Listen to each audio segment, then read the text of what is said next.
బెజవాడ నగరంలో దొంగ నోట్ల వ్యాపారం 3 పువ్వులు 6 కాయలుగా విరాజిల్లుతోంది. అసలు నోట్లు 3 ఇస్తే దొంగ నోట్లు 7 ఇచ్చేందుకు దొంగ నోట్ల వ్యాపారులు ముందుకు వస్తున్నారు. తాజాగా ఇలా నోట్లు చేతులు మారుతున్నాయంటూ 2 వ్యక్తులను పోలీసులు అరెస్టు చేశారు. అయితే నిందితుల్లో ఓ విలేకరి కూడా ఉండడంతో అందరూ అవాక్కయ్యారు.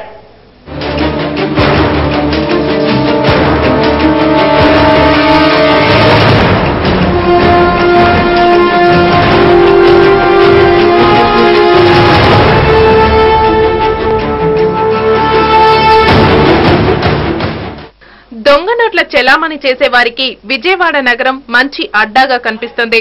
ఎందుకంటే రాష్ట్ర వాణిజ్య రాజధానిగా ఉండటమే కాకుండా ఉత్తర దక్షిణ భారతాలకు విజయవాడ రైల్వే జంక్షన్ కూడా వారధిగా విరాజిల్లుతుంది. దీంతో విజయవాడ నగరానికి ప్రతిరోజు లక్షలాది మంది ప్రజలు వచ్చిపోతుంటారు.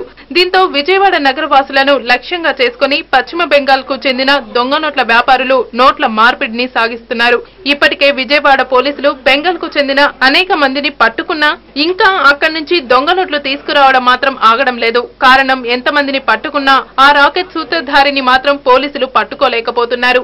కింది స్థాయి వారు మాత్రమే అరెస్టు అవుతుండటంతో సూత్రధారులు ఎప్పటికప్పుడు కింది స్థాయి సిబ్బందిని మార్చివేస్తూ తమ దొంగ నోట్ల మార్పిడిని యథేచ్ఛగా కొనసాగిస్తున్నారు. తాజాగా పోలీసులు పట్టుకున్న వారిలో ఓ పత్రికా విలేకరి ఉండడంతో ఒక్కసారిగా విజయవాడ మీడియా మొత్తం కంగారు పడింది.